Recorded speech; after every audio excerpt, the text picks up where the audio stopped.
It's 2022, the third year of the pandemic, and hopefully the last. The Omicron surge is now global, as is a question. What should we do?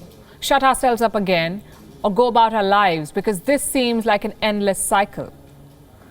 Let me show you what happened with a woman in the US. She's a teacher. A few days back, she boarded a flight from Chicago to Iceland.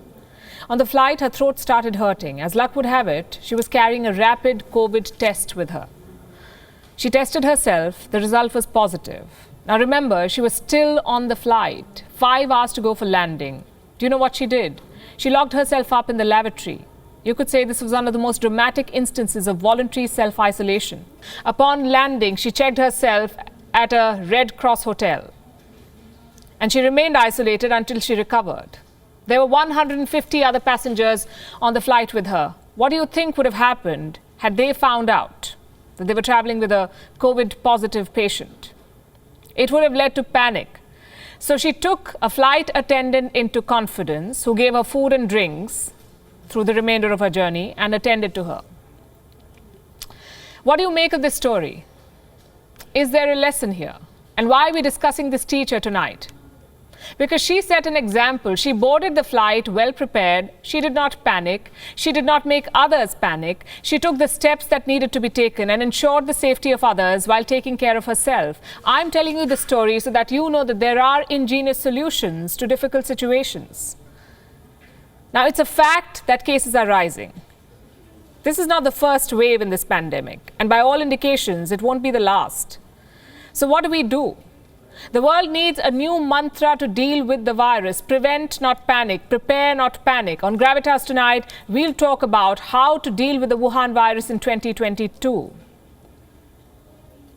We'll begin, as always, with the numbers. Omicron has become the dominant variant worldwide. It has reached 132 countries and territories. How many cases now? Well over 400,000. How many deaths? 85 so far. Do you know how much that is in percentage terms? 0.02. 0.02. And that is the major takeaway. The death toll from Omicron is not even 1%.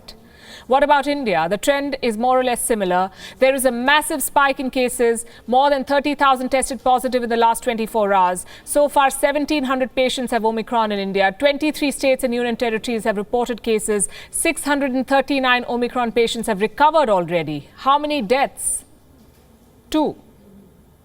Again, that's less than 1%.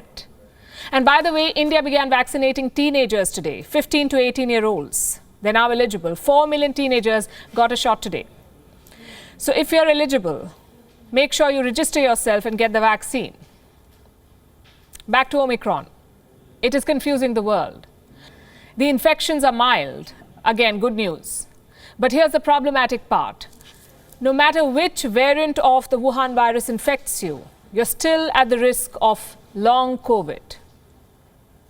So we may recover immediately, but it's not clear what kind of dangers still lurk. Going by one study, more than 100 million survivors, 100 million people worldwide, suffer from long COVID. These are people who were infected once, they recovered, but they still keep falling ill. Again and again, the symptoms never really go away. What kind of symptoms? Fatigue, shortness of breath, insomnia, joint pain, memory problems like brain fog. Some or all of them persist. And it may be the same with Omicron. Anywhere between 10 to 30% of the patients could still get long COVID. And that's not something to be taken lightly. Imagine what happens if millions of patients keep coming back to hospital. No global healthcare system is designed to handle such a massive caseload. In fact, many are already struggling with Omicron. Look at the United States. It's reporting about 400,000 new cases a day. These are Wuhan virus infections, including Omicron. 400,000 patients testing positive every day. Among the latest is US Secretary of State Lloyd Austin. He tested positive on Sunday. Now, these are way too many cases. Many American hospitals are overwhelmed. As of last week, 6 major health systems in Georgia were reporting a massive surge in hospitalization. They've jumped by 100 to 200%. Patients were asked to get their Wuhan virus tests elsewhere. Doctors and health workers wanted to focus on the emergency room. Same with Louisiana. Hospitalization tripled in 2 weeks there. America's top infectious disease expert, Dr. Anthony Fauci, has issued a warning. He says more people could need hospitalization. The virus does seem to have a lower intrinsic pathogenicity to it. We're hoping that's the case. But having said that, George, I want to say one thing. We've got to be careful about that, because even if you have a less of a percentage of severity, when you have multifold more people getting infected, the net amount is you're still going to get a lot of people that are going to be needing hospitalization. And that's the reason why we're concerned about stressing and straining the hospital system. It isn't just the US. Israel is among the most vaccinated countries in the world. Even they are struggling with rising caseloads. In 11 days, new cases have more than quadrupled. Let me show you some pictures. These cars are not looking for a parking spot. They're carrying people who want to get tested for the Wuhan virus. The lines are seemingly endless in Jerusalem and Ashdod. Local health officials have a dire prediction. 1/3 of the population could get infected in 3 weeks. Israel is already running out of test kits. They're now being forced to ration. Prime Minister Naftali Bennett might change the criteria for testing. Reports say going forward, only those showing symptoms would be allowed to take the test. Bennett believes Omicron needs a new approach. Omicron is not Delta. It's a different ballgame altogether. We must keep our eye on the ball, act swiftly and decisively if we want to continue engaging and working with an open country as much as possible throughout this pandemic. The rising number of cases could result in herd immunity. That's what the Director General of the Israeli Health Ministry has said. Let me quote from what he has said.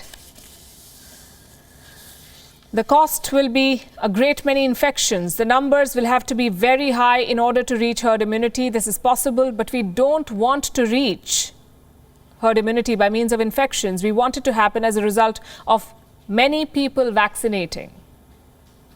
That would be ideal, but that's not how it's playing out. Moral of the story, vaccines are only part of the solution. Israel is giving the second booster and yet reporting a surge. Point number 2 to note, cases are rising and very fast. Omicron has spread to more than 100 countries. A wave is unavoidable wherever you are. Number 3, cases are mild, so it won't be as devastating as Delta. Or so the trend suggests so far. Number 4, vaccines and masks are still our best bet. Our health systems can cope with the surge only when they're not overwhelmed. And for that to happen, you need to follow the rules. You don't have to stop your life. Living with the new variant is the new normal. WION is now available in your country. Download the app now and get all the news on the move.